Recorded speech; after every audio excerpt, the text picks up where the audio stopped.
the night watchman's list. The ad was simple. Night watchman wanted. $40 an hour. Easy work. Must follow rules. Jack was a college student drowning in debt and decided to take a chance at this. The setting? An old abandoned shopping mall that would be demolished in a month. It hadn't been open in years, and everything about it screamed desolate. Jack arrived, met the owner, and was handed a list of rules.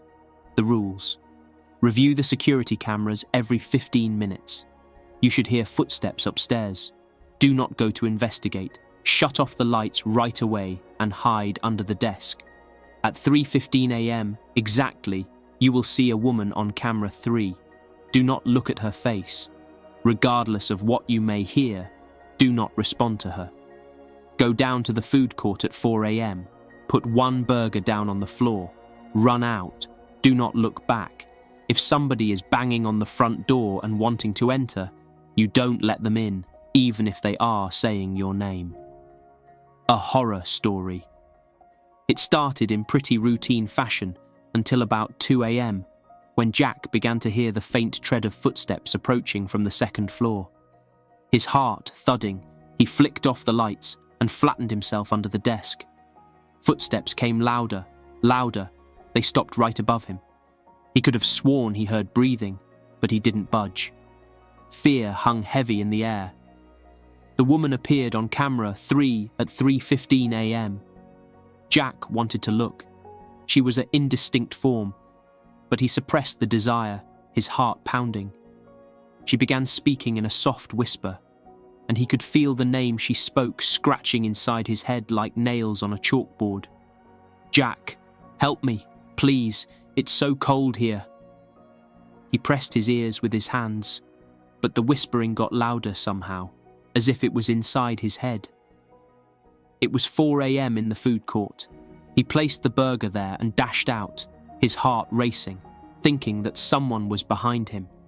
He fought every urge to turn back, but then, just when he thought he was too numb, when this small animal creature could not get any smaller, at 4:30 a.m, a voice came from the front door. Jack, let me in. It's me, your mum. He froze, knowing his mother was states away, and yet it sounded so real. Let me in, Jack. It became a chant, growing more desperate with each refusal. By sunrise, Jack quit. He never came back, but every night at 4:30 a.m, his phone rings with an unknown number.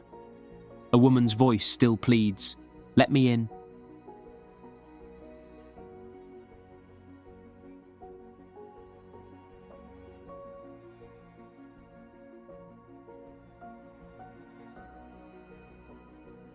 The hotel room mystery. She loved working in hotels. The night shift at the Ravenwood Inn was perfect for a small, old-fashioned, off-the-highway hotel with no more than 5 guests. Her boss was explicit on one count. Room 104. Rules. No one is permitted to be placed in room 104. If someone inquires, you should tell them it is out of order. The door to room 104 must always be locked. Never let it stand open after 11 p.m. Every night between the hours of 2 a.m. and 2:10 a.m., there will be a ringing telephone in room 104. Answer it when you feel like at 3:33 a.m. The door to room 104 will crack open.